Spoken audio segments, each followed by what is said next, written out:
Once again, with your kinfolk, Easy Bluegrass from Magic 101.3. I meet new friends all the time. I'm in the building with my man Champtown, representing the D. That's right, Detroit. They got a lot of things been going on. Everyone knows that's Motown. Music runs heavy, especially urban music and urban properties. But hey, it didn't end with the R&B and with the Temptations and all that. No, when it comes to hip hop, they definitely put in their seeds and they have sown their harvest, and it has influenced the whole country, especially the Midwest. Champtown, put me up on game. I'm gonna let him tell his story. Bluegrass. I just love this nigga name. Bluegrass. Is this unedited? Is just let it flow? Is this no cuss words? What we doing here? Oh man, we gonna let you do you. Oh, okay. I want the pure uncut. I want the real. I love Bluegrass. I love the name. The name is dope. What's up, everybody? It's your boy Champtown, representing the east side of Detroit, Fairport. You know what I'm saying? And I'm here to promote my new film, narrated by Public Enemy's Chuck D, The Untold Story of Detroit Hip Hop, which is on Amazon Prime right now. Okay. Narrated by Chuck D. How did that come together? The voice, the bass in your face. That's a hell of a narration right there. Well, you know, Chuck D, a lot of people don't know, his grandparents is from Detroit. Oh. And Chuck D has a love for the Motown sound, the Motown era. You know, a lot of people don't understand that a lot of music around the world has a lot of Detroit in it. You know, if you look at P. Diddy, music director, he's from Detroit. Mary J. Blige, music director, is from Detroit. You know, Beyonce's, I heard, music director is from Detroit. You know, the roots of Detroit is just deep. No matter how you go back to it, you got to come back to Motown and get that sound. You know what I'm saying? So Motown is a big influence on a lot of things and a lot of way people move, the way people talk, you know, the way people dress. A lot of that stuff come out of the D. You know what I'm saying? Okay, when connecting Motown to hip hop, who would you say was the #1 conductor, the pioneer, the first artist that gets focused on, or the first one to put his prints onto the hip hop sound as far as Detroit's concerned? Well, to go a little bit back, which the documentary actually covers, is Motown is the reason why you have No Limit Records. It's the reason why you have Bad Boy Records. It's the reason why you have Cash Money Records. Because Berry Gordy is actually the first guy with the independent love like that, to go out and be like, okay, I'll work with these labels, but I'm gonna have my own. And you know, that's the whole spirit of the independent label. It comes from Berry Gordy. After Motown left, that was a bad move for D, because you know, a lot of the Detroit hip hoppers like Proof, R.I.P.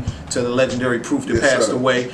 His father was a Motown musician. Okay. Jay Dilla's father was a Motown musician. Okay. So those are two of the top runners from Detroit. So that lets you know that Motown sound was embedded in their souls. So, you know, starting off from the Motown era, but when it really kicked the door down for Detroit on a worldwide level, it was Awesome Dre. My boy Awesome Dre came through, kicked the door down, and it's so funny. A lot of people say, "Why Chuck D's narrating? He's not from Detroit." But Chuck D put Awesome Dre on his first tour. Okay. Because he had a love for Detroit. He was always in Detroit because his grandparents was in Detroit. So he kept his ear to the street. So he hear a Detroit rapper, he know we don't have no record labels out there no more. Okay. It's a hard chance for a Detroit artist to get signed and get on. So he like, let me take this kid on tour. Just show some love. Take him on tour with me. Now let me ask you this: me being a kid from Louisville. Okay. We all know what Kentucky is. As cool as we think we are, and as dope as we think we are with the Ali swag and all that, we still like Kentucky. Yeah. Black Kentucky is only so big. Right. Detroit doesn't necessarily have that problem. They have more urban people, more urban properties. Why do you think the Detroit artists, I remember you just mentioned, like, have such a hard time getting on if they got so many black folks and so many? I guess the market is so big. Why would they have that problem? The record. Because we know why we have that problem. Why would you? We had that problem because a lot of the industry is mad at Motown. Oh. What? Because Motown dominated music for almost 2 decades. Okay. Anything that was hot, from Marvin Gaye to Smokey Robinson to Stevie Wonder to the Jackson 5, think about that. Right. That's a hell of a run for Berry Gordy. He was controlling black music. Okay. So as soon as he got his ass up and left and went to California, you know, and when New York birthed hip hop, okay, it was like, we got this now. It was kind of like they felt it's their turn. Hip hop is ours, you know. And New York have always been ours. Yeah. And that's why Atlanta comes along and end up being some of the biggest hip hop brothers in the world because Atlanta showed that love, that hospitality, that share love. You know what I'm saying? I mean, Detroit is like a crab in a bucket. Everybody wanted to be the top. Everybody wanted to be the top dog. They didn't do the Atlanta way. Detroit could have been Atlanta 20 years ago if it wasn't that crab in a bucket mentality. But the main thing, what I'm getting across here is all the record labels is in New York. The other record labels is in Los Angeles. And they looked at Detroit like, y'all had it already. You know, we gonna let you motherfuckers come in here and take another 20 years. Man, you guys had it already. You making it make perfect sense. One more time, what's the name of the documentary? I'm interested right now. The Untold Story of Detroit Hip Hop on Amazon Prime right now, narrated by the great Chuck D. I directed the film, and it just takes you back to the early roots of Detroit in general to show you why we have our attitude with the 67 riots and show you the history of Motown. Actually, the guy who discovered Berry Gordy is in here. You know what I'm saying? So we go deep and then we smack you right into the Detroit hip hop scene, which I was very, very instrumental in the beginning of it. Okay. Very instrumental. You mentioned Chuck D. As a narrator, is any other features that we may resonate with? It's just all Detroiters. I mean, Detroit guys. Well, you know, the devastating footage of Eminem. You know, Eminem was on my label for like 5 years before Dr. Dre had him. He was my student. And you get to see some of those early studio sessions of me taking Eminem to Princess Paisley Park Studio in 1992. Oh, man. You know, so that's it. That's on the documentary. You know, so you know the whole documentary. And this is another catch that you might know when I tell you this. It's gonna instantly pop in your head. Okay. Detroit is the white rap capital of the world. Why I say that? Eminem, before Kid Rock went country jocking Donald Trump, Kid Rock, and ICP, the Insane Clown Posse. Yeah. All those guys are products of Detroit. You know what I'm saying? And watching us, but it took blacks to say okay to these guys. Esham said okay to ICP. Yeah.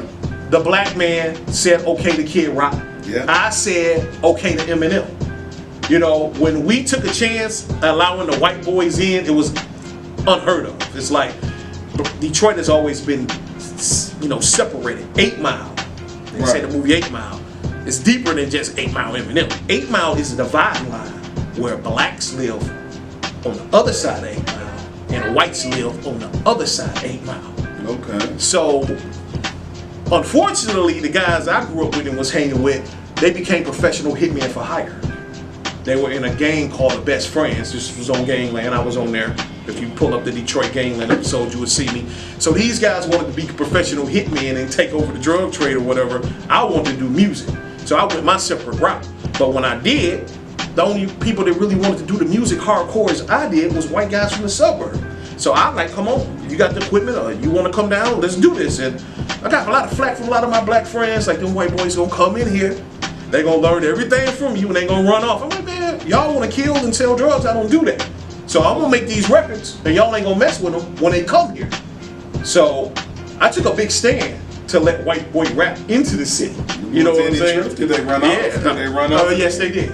Okay. Yes, they did. So that's something we need to wait. Spoiler alert right there. You gotta check it in the documentary. I don't want to tell the whole story. It sounds juicy right now. Man, brother, tell them where they can follow you. Where can they get their hands on this doc? I know you said Amazon. Amazon. By next week, it should be on all digital platforms, from Roku to Tidal to Voodoo to, you know, PlayStations. It should be everywhere in the next week or two. But right now, it's on Amazon Prime. And if you have a Roku TV, you can type in Indie Rights Films and you can watch it free. If you have a Roku TV or a player, you can watch it free right now there and on Amazon Prime right now.